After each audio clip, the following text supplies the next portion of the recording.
Yes. Welcome back to another edition of Go Long Live. I am your host, Barry Long the second, another first, another third. I am the second.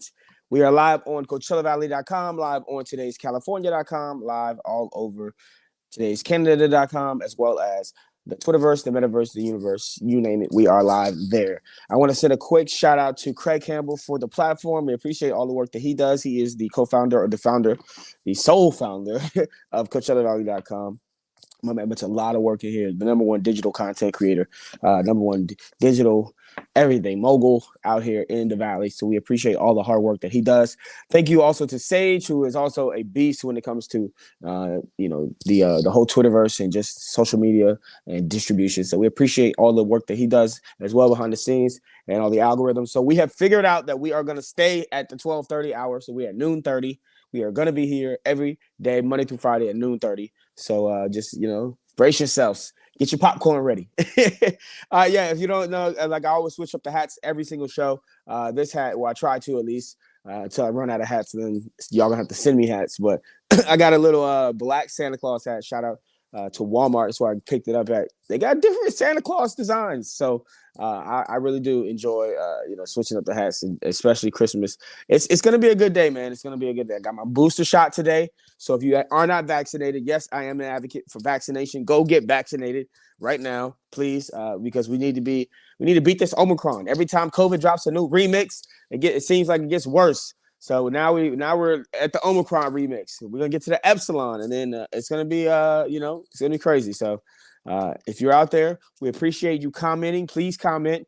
This is an interactive show, so we want to just interact with you. We're gonna talk a lot about different things that's going on in the sports world. We're gonna talk about this guy, Urban Meyer, and he got fired. So we're going to talk about him. He was fired by Ali Khan, the owner of the Jacksonville Jaguars. And I told you guys a long time ago, especially when I was on the Rod Peterson show. Shout out to Rod Peterson, my first television appearance. But I told him early on, I said, you know what? I don't believe that Urban Meyer is going to make it, back to the bye week. And he probably shouldn't have made it to the bye week. But we're going to talk about Urban Meyer and him being fired from the Jacksonville Jaguars. We're also going to talk about that thriller game that we saw last night in LA. It was between the Chargers and the Chiefs. And a lot of people, expected the Chargers to come out, firing on all cylinders, expected the Chiefs maybe to come out firing on all cylinders and it to be a blowout or a shootout, rather. And it kind of ended up being a shootout, at the end of the game. But there were a lot of points left on the board. We're going to talk about that as well. And we're also going to talk about some NFL matchups that we have this weekend. Saturday, NFL is back, y'all. I'm excited. It's something that's been happening for about 10 years and maybe even more than 10 years. And it's kind of like they want to get us, conditioned for wild card weekend. But this year, we're going to have wild card games on Saturday and on Monday Night Football. We're going to have a playoff game on Monday night. So I'm excited. Anytime they add football to the schedule is exciting for me. I love the Thursday night games. A lot of people are not advocates for the Thursday night games, especially, in the media. They're like, they're like the players are playing too many games. No, they're not. If we play NFL 7 days a week, as a fan, I would be happy. I'd be more than happy. But I understand that these guys, when they play this game, they say every time they get tackled, it's like a car crash, a car collision. So at the end of the day, they got to get their rest. But Saturday, NFL has returned, and I am so excited about that. Now, let's talk about Urban Meyer, okay?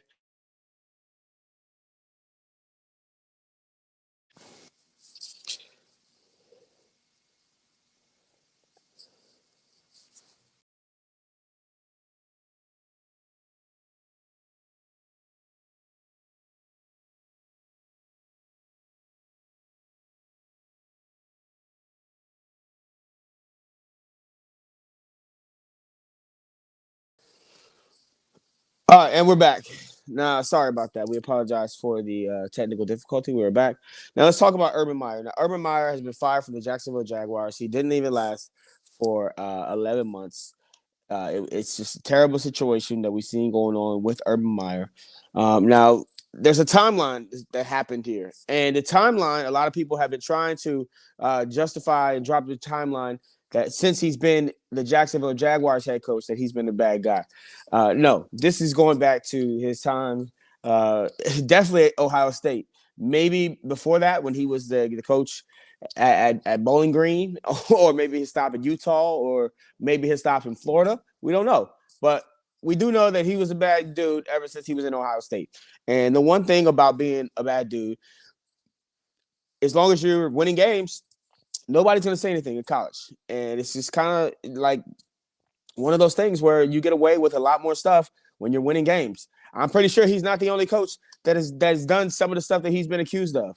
So we're going to go through this timeline of what Urban Meyer has been doing ever since Ohio State and some of the mistakes that he made even back in Ohio State. Okay, now Ohio State. Now Myers, he hired this guy named Smith at the University of Florida. Now Smith was accused of just abusing his wife. Okay, and in 2009 he was charged with felonious assault against his wife. He abused her and beat her up pretty good. There's a lot of evidence, text messages that were seized during this investigation. Myers hired Smith at OSU after he was accused of felonious assault at Florida. Now he brings him to Ohio State. A lot of times when college coaches get these new jobs, they want to bring their guys in. I mean, you get a new job anywhere, you want to bring your guys in. Shout out to Sage Alvarez who just commented. It's an amazing live sports show on CoachellaValley.com. That's what we are live on. Okay, we're talking Urban Meyer right now. So then Smith is charged in May of 2015 of criminal trespassing, which is related to the assault of his wife once again. So this guy is a serial domestic violence abuser. Then Smith is fired from OSU because they started with the investigation and they found out that he is guilty of beating up his wife. Okay. Then we look at Urban Meyer on July 24th, he denies the knowledge of the 2015 incident. Then he is let go and from Ohio State, or he resigned from Ohio State, ran from a tough situation. Then we found another timeline, and this year with the Jacksonville Jaguars that we found online. September 30th, he lost to Cincinnati. Of course, we know that he used to play in Ohio State. We know he's an Ohio guy. We know that he owns a restaurant in Ohio, in Cincinnati, right outside of Cincinnati. So after the game, he does not fly back to Jacksonville with the team, which is unprecedented. We've never seen coaches ever in the NFL not fly back with their team. Some coaches would ride and coach with the rest of the team and not ride first class. Urban Meyer decides, okay, we haven't won a game yet. It's like week 6. I'm just frustrated. We've lost some close games. He went up to Cliff Kingsbury after one of the games and met him at midfield and said, hey, you know what? It's like this NFL, it's like playing Alabama every week. It's like playing Alabama every week, which told me that his mentality was still in college. But because they lost these close games, one to them as well, to the Cardinals, to a lot of teams, he is just so frustrated that he had to stop at his restaurant and he was recorded or filmed with some young ladies in these photos right here. Okay, this was not so bad. He's the owner of the restaurant. I'm like, okay, he's chilling. Those girls look like college girls. Obviously, they look like they're young enough to be his daughter. Ain't no problem with that. I have no issue with that. But this one is the one where a lot of people had issue with. And clearly the girl is twerking or backing it up on this guy. And Urban Meyer he looks ridiculous. I mean, he's an older gentleman. And he's the owner and he's a married man, so it's not a good look on that front. But also, it's just he's the head coach of an NFL organization, and we're not supposed to be seeing him, with their pants down, literally. So Urban Meyer gets he goes and he does this on September 30th. On October 2nd is when we see the videos come out with the woman at the restaurant, and there's more where that came from. There's more pictures. You can go look at them all online, and it's just quite frankly embarrassing. At that moment, I thought that he would be fired promptly, and I thought that he kind of just didn't care anymore because he didn't fly back with the team. Okay.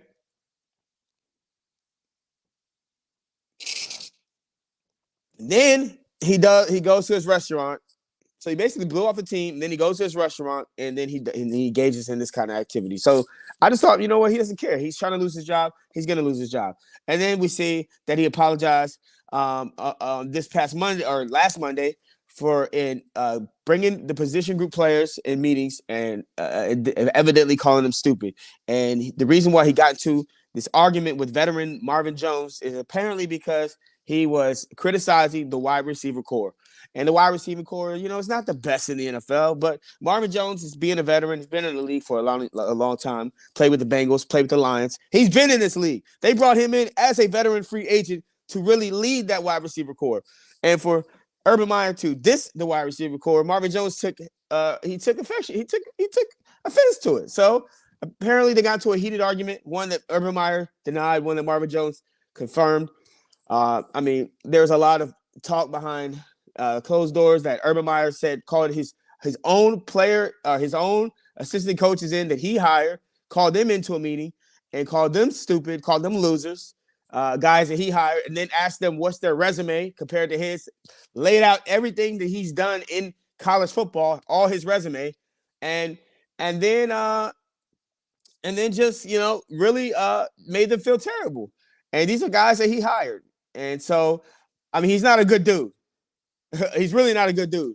And then there was also reports that that just came out the other day that kicker Josh Lambo, who who's one of the most accurate kickers in all of NFL history. If you go back and look at the numbers, I believe he's fourth all time accuracy wise. But he has played a few years in this league. He's played with the Chargers, but he was just most recently with the Jaguars, and he had an issue with a couple of kicks that he was missing in the preseason. Apparently at practice, Coach Urban Meyer walks over to him, tells him, "Hey, make your effing kicks," calls him the DIP S word, and then makes him feel terrible. And then he kicks him in the leg. And this is a guy who had a leg injury, a hamstring injury that kept him out 6 to 8 weeks the following year. So he kicks him in that leg, and it's not just a hey man, like an encouraging kind of kick. Like, I was wondering what kind of kick. I'm assuming that it wasn't too hard. It wasn't like he kicked the hell out of him. He didn't kick the life out of him. But I believe that it wasn't a love tap kick either. I'm assuming that this was like a medium kick, and that is ridiculous. So Urban Meyer, probably the next day after this report came out, Josh Lambo was talking in an interview. Reportedly the next day, he was fired by Mr. Khan, Shad Khan, the owner of the Jacksonville Jaguars. And it needed to happen. It should have happened a long time ago. But, all the stuff that just kept trickling down, falling out, coming out of this camp, we know that he criticized whoever was speaking out. He said that person would be fired immediately. So we saw just a terrible, terrible situation. It was a cluster, in Jacksonville. And I'm glad, frankly, that it came to an end.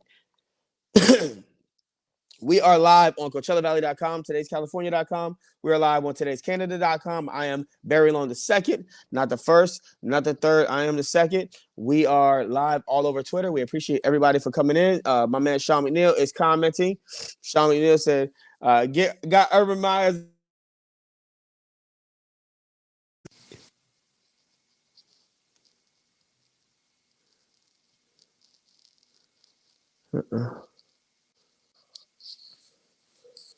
Yeah, so he said, got Urban Meyer's ass up out of there. Sorry for the technical difficulties. We are back. Sean McNeil comments, got Urban Meyer's ass up out of there. LOL. Had to get him out of there. Rick Nolder, he comments, Raiders-Browns game has been moved to Monday. So the Raiders-Browns game that we were supposed to have on Saturday was going to be tomorrow at 1:30 Pacific time. This game has now been moved to Monday. So wow, an interesting turn of events. I'm assuming it's because of the weather. We had some crazy weather in America this past week. This is like the first time in December that they recorded tornadoes, and they were deadly tornadoes, and they happened all out the Midwest. Over 95 people died in Kentucky. A lot of people were in danger. A lot of people out of power. Just a terrible, terrible situation going on weather-wise. Just not even just across there, but we had some crazy weather out here in the West Coast as well. We had dust storms. We have desert storms. So I know y'all have heard of the term desert storm, like the war desert storm, or Timothy Bradley. Shouts to TB, who we hope to have on the show soon. But yeah, Timothy Bradley, his nickname is Desert Storm because he is the boxer from the desert, and it's just a great nickname. But you've heard of that term where the desert storms are real. We had a real desert storm. I mean, it was so much sand in front of me that I could not even see the stoplight that was 10 feet in front of my car. It was ridiculous. It was scary. I'm not from the desert, so I was not expecting nothing like that. My first earthquake was scary. And we had, but we had a desert storm yesterday or a couple days ago, and it knocked out the power for a little while. It was just crazy, man. But we're here, we're alive, and we're thankful to be alive. And if you can donate to any of those people out there that lost their lives or lost their homes, then please do so, because a lot of these communities just obliterated. No more houses, no more churches, no more grocery stores. They can't go to Walmart, no more gas stations. It's just crazy. So, yeah, we have some really crazy weather out there, but we appreciate everybody for commenting. We are Coachella Valley's interactive sports show. We are live on Today's California, Today's Canada, Coachella Valley. We're all over the Twitterverse. So we appreciate it. My name is Barry Long II, not the first, not the third. Let's talk about yesterday's game, the Chargers versus the Chiefs. The Chiefs came out 34-28 over the Chargers, and it was in overtime, and it was an exciting game, to say the least.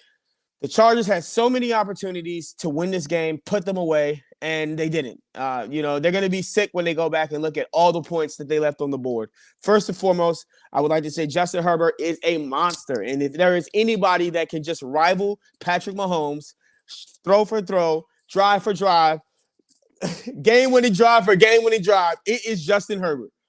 And it was exciting to watch.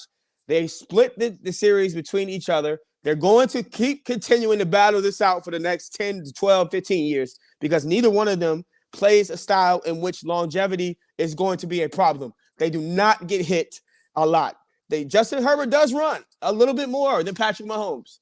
And Justin Herbert is a big boy, 6'6", 236, something like that. I know he's 6'6". I think he's about 236. That's a big dude. He's a wide dude, too. But he runs a 4.4 40. My man can move. But he doesn't have to move when you have an arm like that. But what Justin Herbert does is he does get hit a little bit more than Patrick Mahomes, but he is a big dude who can sustain injuries and sustain hits like Lamar Jackson is not going to be able to. Okay? But Justin Herbert can throw the ball better than he can run the ball. And we saw that last night. We saw some of his greatest throws that he's made this season, but last night he made some pretty good throws. And there were some drops. And there was a drop by Donald Parham, and we're going to say real quick, our condolences go out to Donald Parham and his family and whatever the rest of the team and all the people that know him, because that was a terrible thing to watch when he was going up for that first touchdown pass that was dropped. It was actually the second one that was dropped because Justin Herbert put it right on him. But he goes up, he's untouched. He comes down, hits the back of his head. And he looked like he was unconscious for a little bit. Looked like maybe it was some kind of a neurological issue. He had his hands, they were trembling. It was the uncontrollable arm shaking. That's so scary when you see that. So, yeah, just a very scary situation. We haven't really gotten the official updates, which is not a good sign. But we hope that maybe someday, we will be looking at that. But this is an interactive show, so let's talk about it. Stop talking about the game for a second. Sean Meyer asked us a question. If you were building a franchise, would you take Josh Allen or Herbert? I'm going to go with Herbert because Justin Herbert can run almost as good as Josh Allen, if not better. And Herbert makes the throws that he makes, and he looks like a leader. He's much more accurate than Josh Allen. I know Josh Allen has gotten and become more accurate over the past couple of seasons, but Josh Allen, let's not forget, when he first came into this league, Josh Allen was not accurate at all. I mean, he was missing guys by 10, 15 yards downfield. So I know Josh, I know that he thinks that, Josh Allen is doing a little bit better than Herbert. But hey, I'm taking Herbert all day. All right, now let's get back to this game. Chiefs 34, Chargers 28. The Chiefs, the Chargers, they look good. Justin Herbert did have one interception, but he threw for 236 and 2 touchdowns. They got a great performance out of Justin Jackson, who we wanted to see help out Austin Eckler and kind of be that change of pace back for Austin Eckler. He was last night. He had 13 carries for 86 yards, which is pretty damn good. 12 carries for Austin Eckler, 58 yards. We saw Keenan Allen catch a touchdown pass, looking like regular Keenan Allen. But ultimately what happened was the Chiefs got the Chargers down into their own 5-yard line 3 different times, and Brandon Staley went for it all 3 damn times. He actually went for 5 out of 5 times to go for it on 4th down. They were 2 out of 5. The 3 that they didn't get were inside of the 5. Instead of kicking the damn field goal, he opts to go for it. They do not get 3 times. The play is broken up. The pass play is broken up. They do not score, and they left 9 points on the board. That is the reason why the game went into overtime. I get it. Analytics tells us that you should go for it. And Brandon Staley, traditionally, since he's become the head coach, this season has been the most going for it on 4th down head coach that we've seen in a while. Last year was John Harbaugh for the Baltimore Ravens. And every time he went for it, I'm a Ravens fan, as many of you know. I cringed and I got crazy because take the damn points. A lot of times when you're feeling like, okay, we got to drive, we got to kick off all the way down to the end of the kickoff return, all the way down inside the 20, we want to score. I get it on the first one. You got to go for it. You want to get that momentum. And you feel like you're playing against the Chiefs and you got to score touchdowns, not field goals against the Chiefs. The Chiefs are not playing as good as they have been in the past couple of years. You might be okay getting field goals. And we saw last night that not kicking the field goal was the reason why they lost. Because they left 9 points on the board and it ended up going into overtime. And you cannot continue to give Patrick Mahomes time and time and time again, or he will burn you. And Brandon Staley got burned last night. The Chiefs came out looking good. Pat Mahomes started off shaky. By halftime, he had no touchdown passes. He had one interception. Didn't have that many yards. Just looked like, what is he doing? This is Patrick Mahomes again. He missed a couple of screens. He missed them low. He missed them wide. I mean, it was like Patrick Mahomes. But at the end, he was able to muster up 410 yards. He had 31 for 47. He had 3 touchdowns, and he also had an interception. But it was that was off of a great play by the DE. It was just an amazing play, and Pat Mahomes looked like he was seeing ghosts. They once again did not get a solid running game from any of their running backs. They're going to need Edwards Helaire to step up. He had 9 carries for 32 yards, but when they were behind a little bit, and they had to keep fighting their way in. And what was working was the passing game. So Patrick Mahomes was throwing for 47 times, but he had monster games out of his 2 best weapons that we've seen over the past couple of years. His 2 most reliable, consistent weapons, Travis Kelce, 10 catches, a career-high 191 yards. My man had the game-tying touchdown, the game-winning touchdown. He is the champion. It was so amazing to watch Travis Kelce get loose. And you know he can move, not only dancing-wise, but he can also juke a little bit. And he got shifty and made a good play on the safety and was able to win the game. It was exciting to watch. He had 2 touchdowns. Tyreek Hill got loose for 12 catches for 148 yards. That's not a career high for Tyreek, but Tyreek got loose, and he made some incredible plays, some key plays that were key catches, that were drive extenders or the touchdown catch that he had. But yeah, he had 1 touchdown. So it was just an exciting game to watch. But what happened was they got burned by analytics, and we've seen it time and time again that coaches in this league, the new coaches, the young coaches, a lot of them want to go analytics all the time. But sometimes you should play that old school football. You should go and kick the damn field goal and get the damn points. And that's what I was feeling yesterday. And after 1 time you don't get it, and after 2 times you don't get it, damn it, Brandon Staley, don't kick it again. Don't do it again. It was almost like he was being defiant and just putting his foot down and wanting to prove to everybody that he could do this. He could do whatever the hell he wants. Well, you keep on doing that, and eventually you're going to get burned. And one day you will not be the coach of the Los Angeles Chargers. It sounds weird saying Los Angeles Chargers. Cherry Lim says, anyone can tell me what sports is this doing? Not very familiar here. I'm a newbie here. Well, welcome to the show, Cherry Lim. My name is Barry Long, the second, not the first, not the third. We are live on CoachellaValley.com.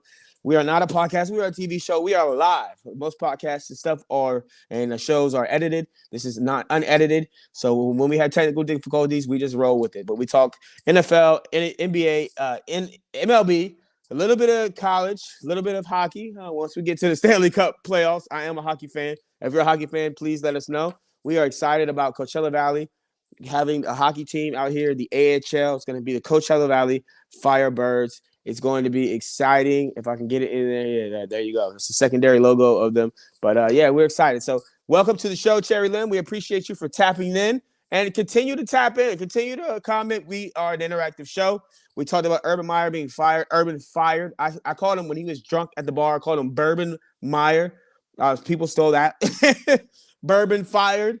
Urban liar is what VJ Vernon Husky calls him. But yeah, my man got fired, and we are not sad about that at all. Let's get the meme of the day in real quick since we got some new people. We got 2 memes of the day. And yesterday, the Chiefs-Chargers game, it feels like when 2 12-year-olds play Madden.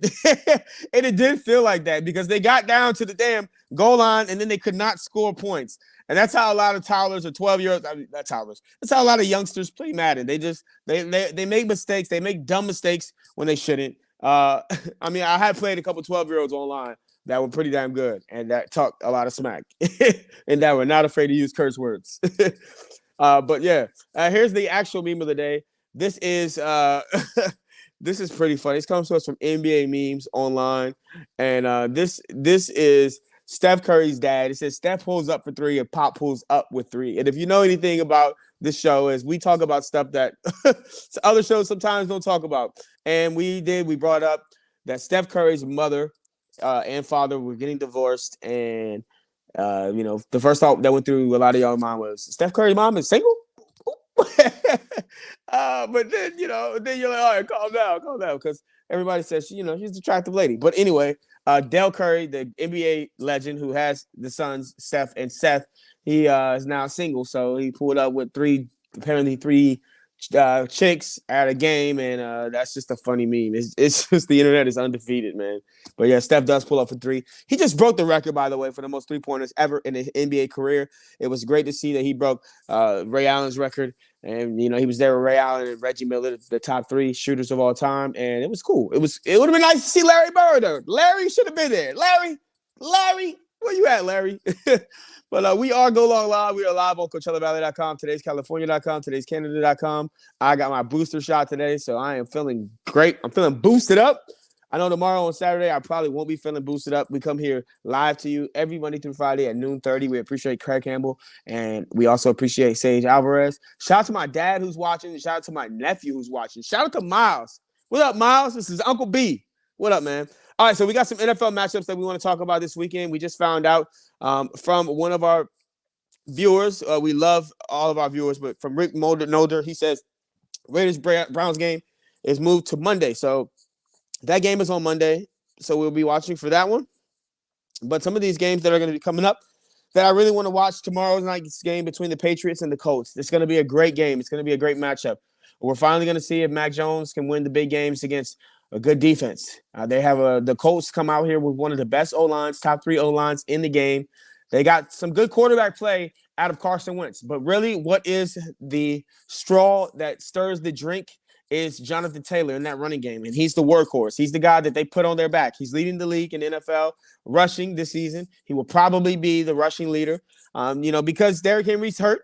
If Derrick Henry wasn't hurt, then maybe Jonathan Taylor will be one or two. But let's not take away that man's accomplishments. Let's put some respect on that man's name. That man, week in and week out, is putting up consistent games where he's playing well, and even the games where he doesn't have that many yards, he puts up touchdowns. So, yeah, Jonathan Taylor is going to be a big factor. We're going to see if that defense really can stop the run the way they've been stopping the run a lot lately. Whether they can turn over Carson Wentz, who has been prone to make turnovers in the past in his career. He's been a little bit more consistent with keeping the ball protected this year, but we'll see, because this Patriots team, they like to take the ball away, and they like to do it at a high level. So we'll see what that game is. I'm very excited. I'm kind of bummed out that we don't have two Saturday NFL games, but I am excited to see that one. So if we have one game on, it should be that one. All right, and we got the Titans and the Steelers, which is going to be a pretty good game because the Steelers are falling out of playoff contention every week that they lose, every week that they play, it seems like. But if they can beat the Titans, who are without Derrick Henry, and they are with they're with hobble players at the wide receiver position.